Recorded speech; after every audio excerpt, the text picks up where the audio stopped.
Nama saya Hanifah dengan NIM 2008-11001 dari Tadris Bahasa Indonesia 2A. Di sini saya akan mereview serta menganalisis dari satu buku yang telah saya pilih untuk memenuhi nilai akhir ujian akhir semester pada mata kuliah Membaca Kritis, Kreatif, dan Sintopis yang diampu oleh Ibu Feni Nurpadila, Master Pendidikan. Langsung saja saya akan perlihatkan buku yang saya review, yaitu ini dengan judul Pembinaan Bahasa Indonesia yang dikarang oleh Dr. Juanda, Dr. Cece Sobarna, dan yang terakhir oleh Dr. Randa Nani Darheni, Master Pendidikan. Sebelumnya saya akan menginformasikan bahwa saya mereview buku ini dengan metode SQ3R, yaitu ada 5 langkah. Yang pertama, survei, mengobservasi isi buku. Yang kedua, ada question, yaitu memberi pertanyaan sebelum kita membaca secara menyeluruh. Yang ketiga, ada read, yaitu membaca secara keseluruhan dari isi buku. Yang keempat ada recall, yaitu menjawab dari question yang sebelumnya. Dan yang kelima atau yang terakhir yaitu review, menganalisis atau menelusuri secara rinci mengenai isi dari buku ini. Langsung saja saya akan menganalisisnya per bab-bab. Langsung saja pada bab yang pertama, di sini membahas tentang bahasa Indonesia dan dinamika perkembangannya. Nah, di sini bahasa Indonesia itu kedudukan dan fungsinya sebagai bahasa nasional dan bahasa negara. Bahasa nasional sesuai dengan apa yang ada dan telah ditetapkan dalam Sumpah Pemuda pada tahun 1928 dan sebagai bahasa negara yang telah ditetapkan pada Undang-Undang Dasar Negara Republik Indonesia pada tahun 1945. Yang kedua, tentang variasi bahasa Indonesia dalam pemakaiannya. Pemakaian bahasa Indonesia itu selalu berubah-ubah tiap individu, terutama pada daerah-daerah tertentu. Nah, dengan ini Badan Bahasa pun melakukan penyuluhan bahasa secara aktif walaupun terbatas mengenai pentingnya berbahasa Indonesia agar menyatukan bahasa Indonesia sebagai bahasa negara dan bahasa nasional. Selanjutnya, pada bahasa Indonesia yang sifatnya selalu berubah. Di sini telah diberitahu bahwa sifat bahasa adalah dinamis, yaitu selalu berubah-ubah sesuai dengan zaman, perkembangan yang ada untuk memudahkan manusia dalam berkomunikasi. Lalu kita bisa lihat lagi tentang kenyataan kemampuan bahasa Indonesia yang dimiliki. Nah, kenyataan kemampuan bahasa Indonesia yang dimiliki oleh warga negara Indonesia pun ada berbagai macam dan telah digolongkan menjadi 3 golongan. Di sini telah dijelaskan yang pertama, golongan pertama yaitu sikap yang menyaksikan kemampuan bahasa Indonesia dan didukung melalui pengembangan ilmu pengetahuan, teknologi, dan seni atau iptek. Nah, biasanya hal seperti ini itu kita bisa sebut dengan sekelompok ilmuwan. Lalu golongan yang kedua yaitu sikap yang percaya adanya kelemahan yang dimiliki oleh bahasa Indonesia dalam mendukung yang dimiliki dan mengembangkan iptek. Nah, golongan seperti ini tuh kita bisa sebut sebagai golongan masyarakat awam seperti kita semua. Lalu golongan yang ketiga yaitu sikap yang membenarkan adanya kelemahan-kelemahan tertentu yang dimiliki oleh bahasa Indonesia dan mendukung pengembangannya dalam ilmu pengetahuan dan teknologi. Nah, kalau yang seperti ini kita biasa tentukan dan temukan oleh golongan orang-orang yaitu ahli bahasa.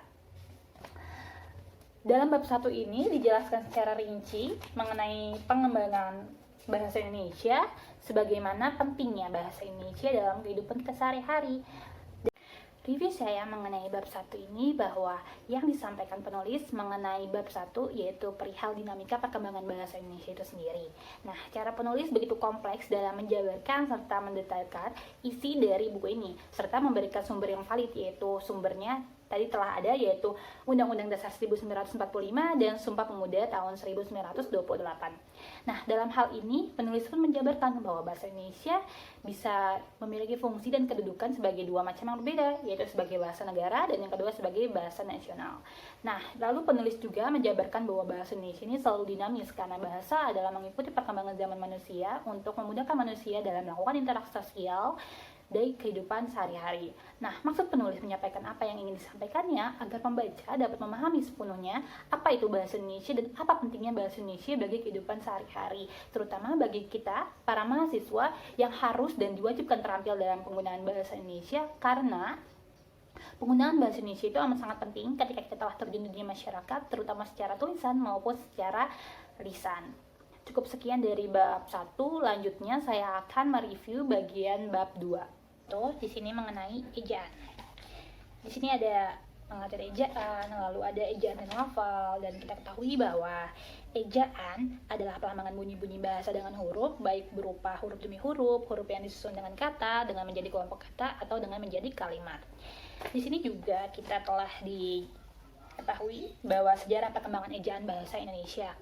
Nah, bahwa sebelum kita mengenal ejaan yang sekarang, kita pernah mengenal beberapa ejaan. Yang pertama yaitu ejaan Van Ophuijsen, yaitu tahun 1905, lalu ejaan Swandi, atau kita bisa sebut dengan ejaan Republik Indonesia tahun 1947, lalu ejaan pembaruan, ada lagi ejaan Melindo, ejaan baru, dan yang terakhir adalah ejaan yang disempurnakan atau EYD tahun 1975 yang kita pakai sampai saat ini. Dan ternyata ejaan yang disempurnakan atau EYD itu dinyatakan berlaku sejak diresmikannya oleh Presiden Republik Indonesia yaitu Soeharto pada tanggal 26 Agustus 1972. Di sini juga kita mengetahui aplikasi ejaan bahasa Indonesia tentang penulisan huruf kapital, pemakaian huruf miring, penulisan kata, akronim, dan yang terakhir adalah tanda baca.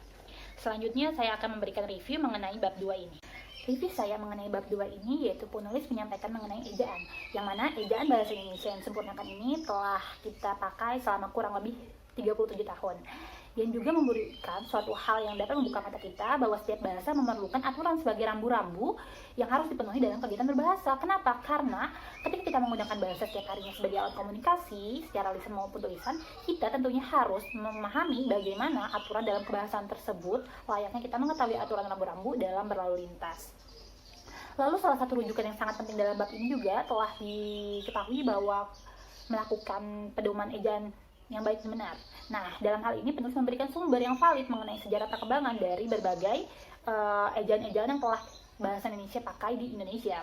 Lalu juga penulis memberikan perbedaan lewat tabel seperti ini, yaitu tentang ragam, lisan tulis mengenai sarana kebahasaannya yang berbeda juga. Jadi pembaca bisa lebih memahami secara mendalam, mendetail, dan menyeluruh mengenai apa perbedaan dari lisan dan tulisan dalam suatu ejaan juga. Nah, hanya saja dalam bab 2 ini, penulis menjabarkan mengenai sejarah perkembangan bahasa Indonesianya kurang mendetail karena hanya setengah lembar yang dijelaskan penulis mengenai sejarah perkembangan bahasa Indonesia. Dan hal ini tentunya akan memberikan banyak pertanyaan dalam sudut pandang pembaca ketika membaca sejarah yang terlalu singkat ini. Tetapi lagi bisa pembaca tambahi dengan membaca dari sumber-sumber lain selain buku ini. Jadi menurut saya ketika penulis ingin menerbitkan ulang, lebih baik penulis memperbaiki isi dengan menambah atau mencari terus-menerus mengenai isi dari perkembangan bahasanya, karena itu termasuk hal yang valid dan yang tentu dibutuhkan dalam suatu bab mengenai bab ejaan ini. Mungkin itu saja yang bisa saya sampaikan pada bab 2. Selanjutnya akan dilanjut di analisis pada bab 3. Selanjutnya menganalisis bagian pada bab 3. Bab 3 ini membahas mengenai tata bentuk dalam bahasa Indonesia. Di sini kita bisa mengetahui tentang morfologi serta proses morfologi.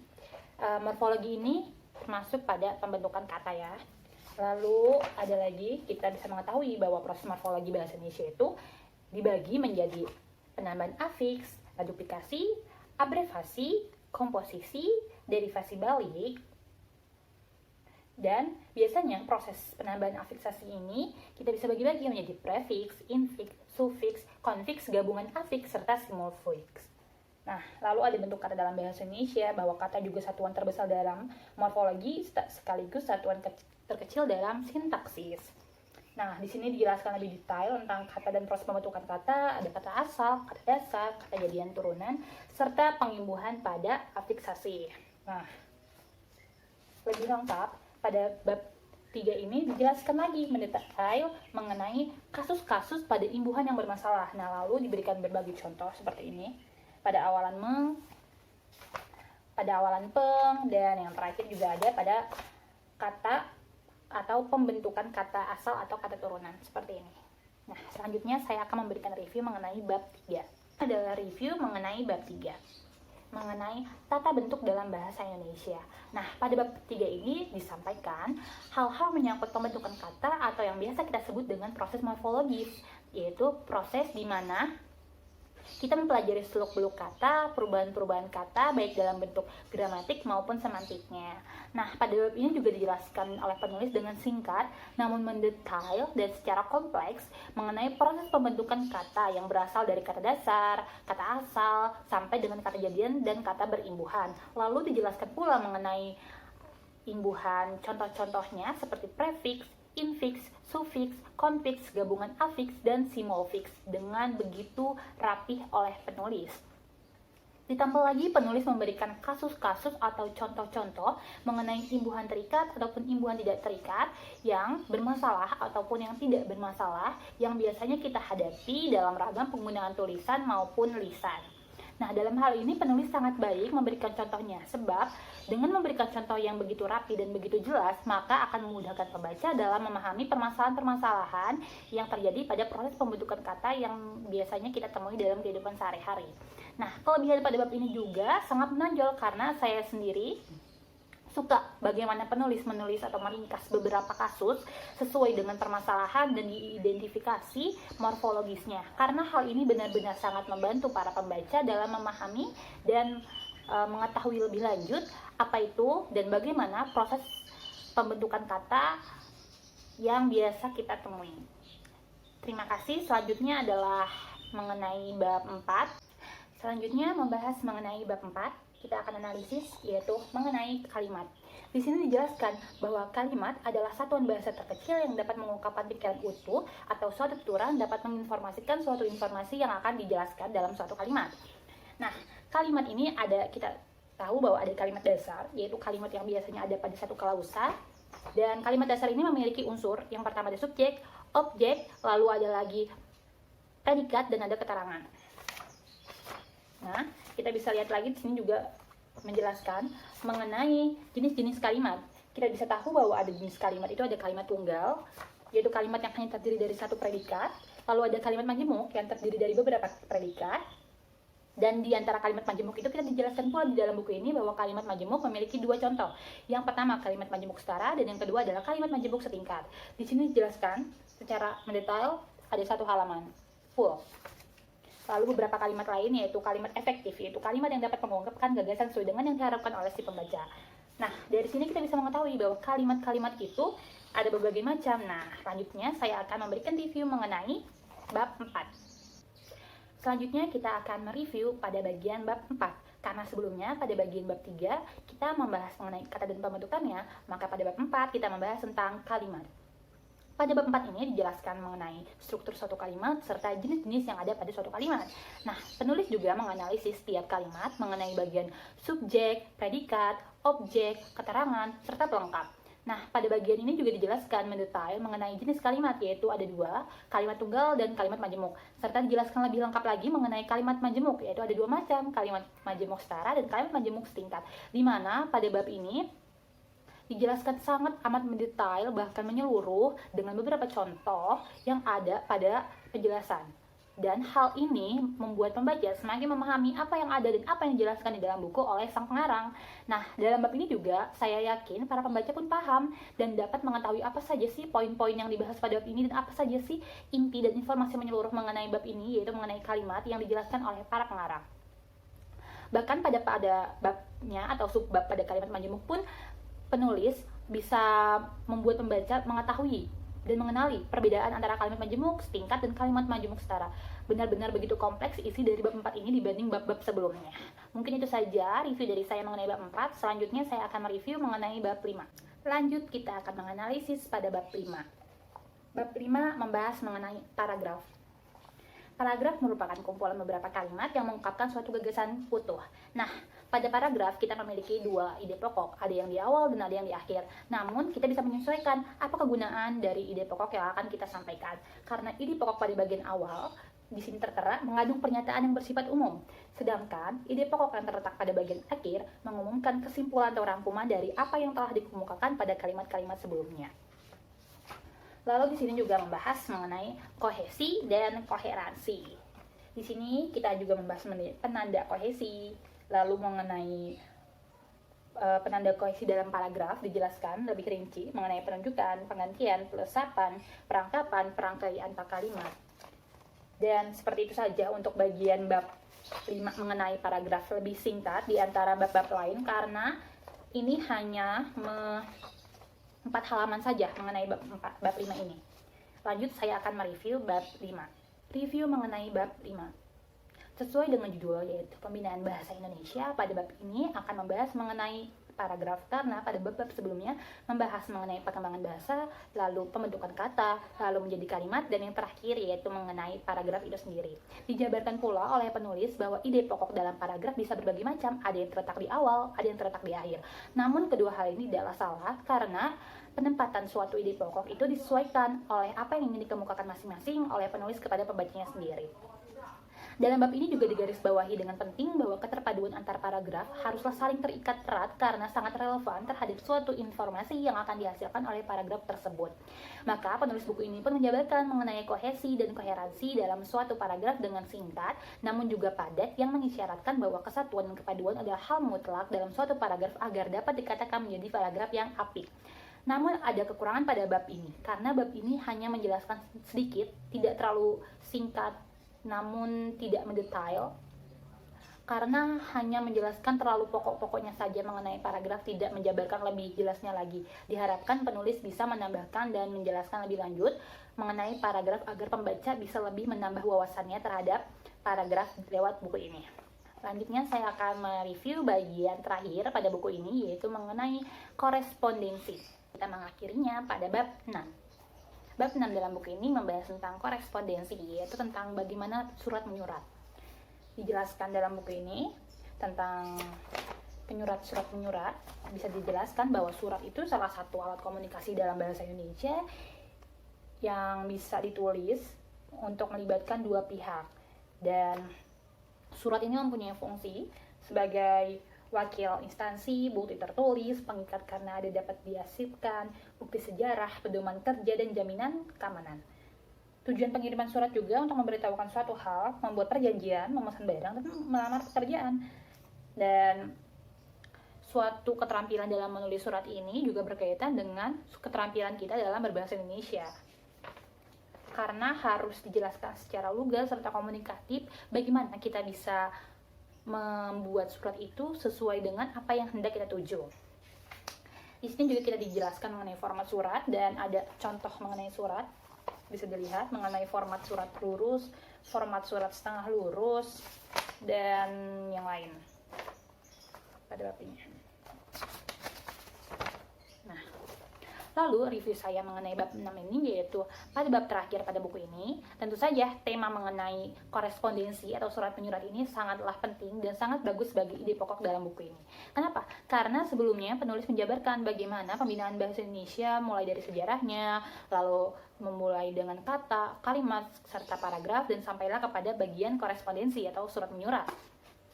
Dalam hal ini juga penulis memberikan contoh mengenai kepentingan dari surat, format kepenulisan, dan juga selain membaca teori dari tulisan-tulisan tersebut, penulis memberikan contoh yang memvisualisasikan imajinasi pembaca mengenai contoh-contoh dari format surat. Nah, kita ini bisa mengetahui bahwa penulisan surat ini begitu penting karena hal ini merupakan salah satu komunikasi yang dapat mencerminkan diri organisasi bahkan instansi yang mengirimkan surat tersebut. Telah sampailah kita pada bagian akhir bab 6. Mungkin ini saja mengenai review dari bab 6. Selanjutnya, saya akan mereview secara keseluruhan dari isi buku ini.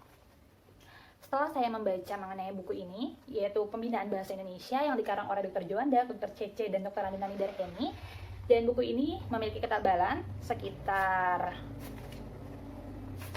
80 halaman, yang mana buku ini pun diterbitkan oleh penerbit Canisius yang berada di Sleman, Yogyakarta, dan ditulis pada tahun 2017. Nah, buku ini dengan cover biru, dengan logo bumi dan merah pada bagian bahasa Indonesia di petanya.